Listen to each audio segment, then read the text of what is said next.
Celtics continuing their trend upward, beating the Hornets 115-101 in Charlotte last night. Jayson Tatum leading the way with 44 points. Carrying the loads brought to you by the Chevy Silverado. Taking a look at Tatum's last two games. 54 points against the Nets, 44 against the Hornets. Very efficient, too, in both. 98 points combined. That ties Kevin McHale for the most in Celtics history in consecutive games. So in high company there. Right, joined now by Underdog Fantasy's Rob Perez, a.k.a. Wide Wob, on Twitter here on the Daily Thread. And bringing in Rob. Rob, I got to get your take on Jayson Tatum. From a national perspective, how are people viewing Jayson Tatum? You know, because we get asked, is he top 5 guy? Is he top 10 guy? But how do you see him right now? I almost want to pose the question back to Boston. And do they think he's in the MVP conversation? Because he's starting to make a case here. Now the MVP goes 5 places deep, but from a national, someone that's not located in Boston, watching Jayson Tatum play this week, let alone this season, has been something special. And let's not soon forget, before the NBA went on hiatus, before the COVID pandemic, Jayson Tatum was having arguably the best season of anyone in the NBA. Now, things changed and they went to the bubble, and it's been a couple of years since then. But these past couple of games have really brought out that limitless ceiling that I think everyone in Boston and now across the nation, across the world for that matter, probably had seen. So I'm there. Seeing Jayson Tatum carry this team when they were struggling at the beginning of the season, just barely above 500 there. It was always Tatum or Jaylen Brown's natural offensive creating talent that bailed the Celtics out. But now that the team is coming into full form, you're seeing Tatum really unleashed with wins to support it. So it checks all the boxes for me. It does. I think in Boston, we would kind of talk about him like he's an MVP candidate. I know that realistically, maybe he's not this season, but it's kind of the down the road thing. You realize he's 24 years old. You put him in the same conversation with Luka, with Ja Morant. We had those conversations last week. So it does feel like he's entering that conversation maybe beyond this season. Maybe some of us, too, are starting to wonder, all right, well, what could a playoff run do for Jayson Tatum, especially in this crowded Eastern Conference? I mean, you would think that he could ascend himself certainly into the top 5 by the end of that if he plays to the level he's playing at now.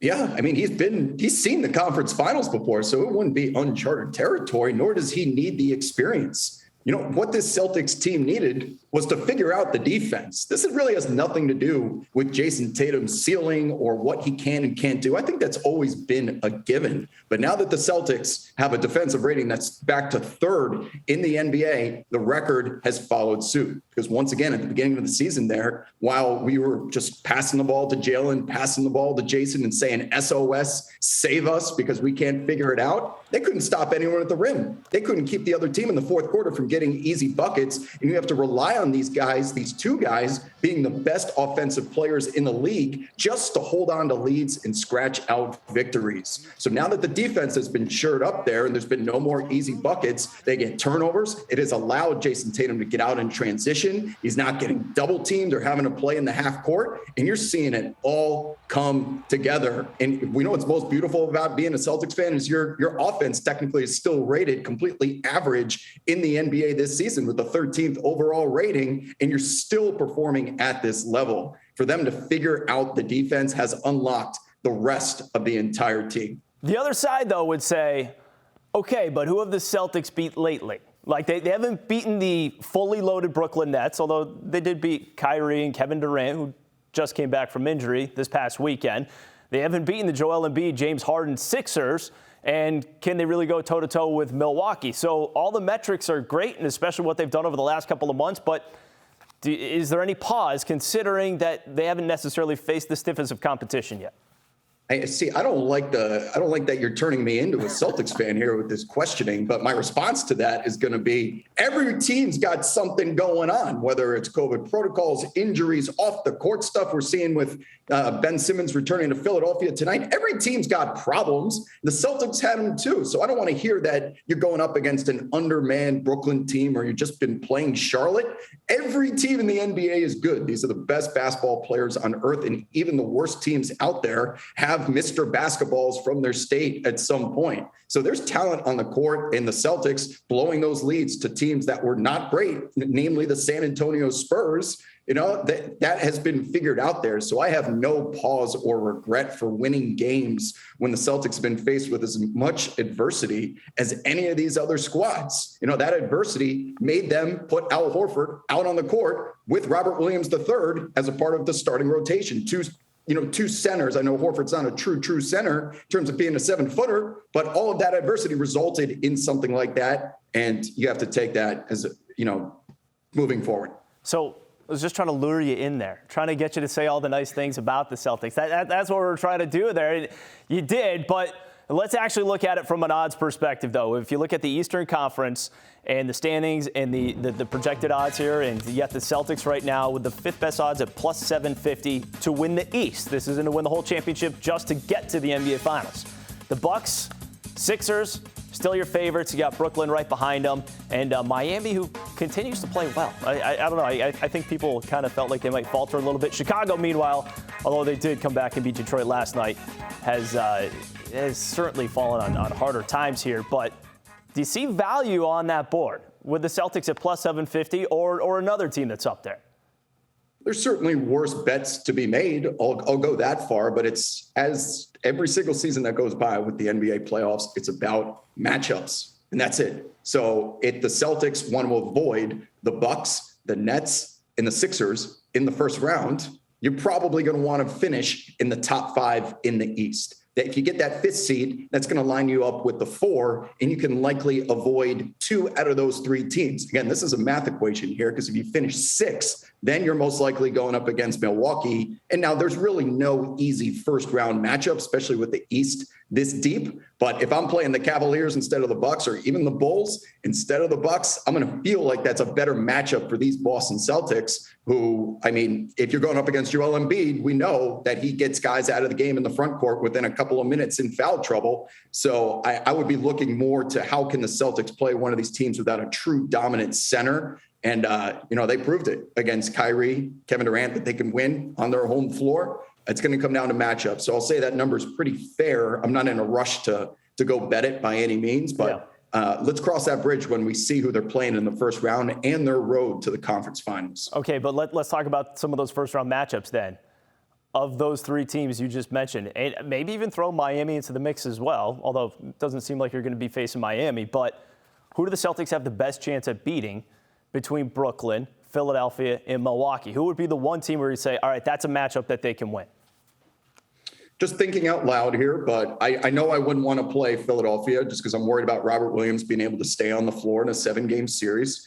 I would almost prefer to play Brooklyn because, first of all, if they're not at complete full strength, Ben Simmons is going to have how many games under his belt before you potentially have to play them at full strength in a series? Nothing really there scares me. There's always the potential of COVID protocols happening. Kyrie can't play at home potentially, and you've already beaten them with Kyrie on the floor. So I think there's maybe even a mental edge, having Kyrie come up to Boston, that's going to get the crowd going. That may motivate the players. That seems like a favorable matchup if the stars align there. But if that happens, that's mostly going to come through the play-in tournament for Brooklyn. And then they're down in that 7th seed, and you still got to deal with the Milwaukee Bucks. And you just mentioned the Miami Heat, who didn't even come out of my mouth in terms of the top teams that Boston's going to have to face. So I would, if I was the Celtics, I would want to avoid any team with a true dominant center. I'm a little intimidated by Miami's defense for sure. And they got bodies that they can throw at Jayson Tatum. They have the PJ Tuckers and the Jimmy Butlers, but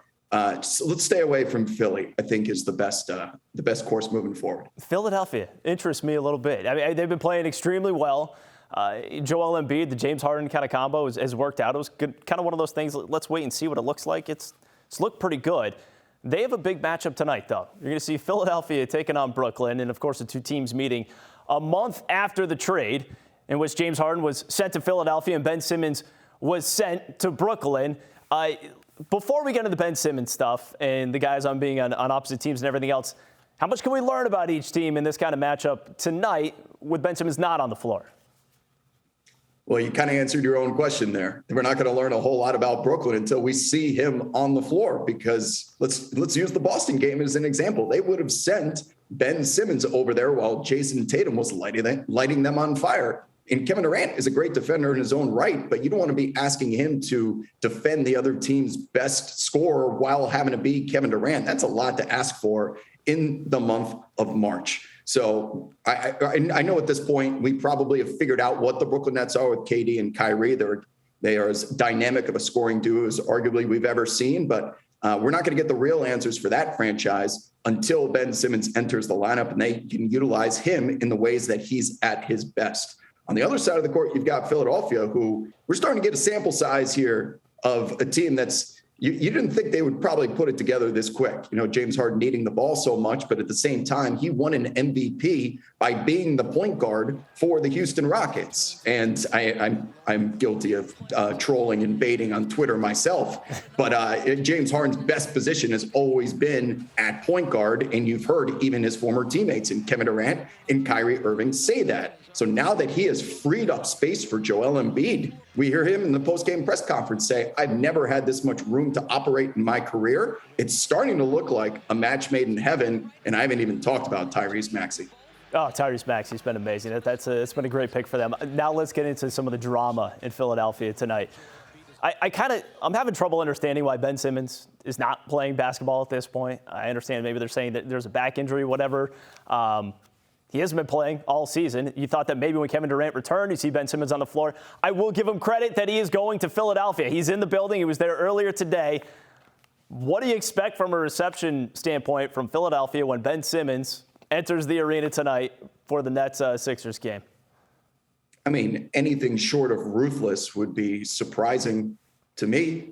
I'll just play devil's advocate here for a second, and that Ben Simmons likely and has been reported does have things going on in his personal life that are more important than basketball, which have affected his relationship like any bad marriage. And it was almost for the best that they got divorced. So is it fair that he's going to get booed to the extent that he does tonight? It depends on your definition of it. But, I don't blame Philadelphia for booing him. It's their reputation for doing it. And it's going to be ugly. And get it out of your system the same way that Boston had to get it out of their system with Kyrie. It's a natural fan progression. I don't think we've gotten it completely out of our system yet either. I think maybe if the Celtics do see the Nets in the playoffs and they get past them, then maybe you start to see that. But that one still cuts deep a little bit for a lot of Celtics fans. All right, Rob, appreciate you coming on. Thanks for the time.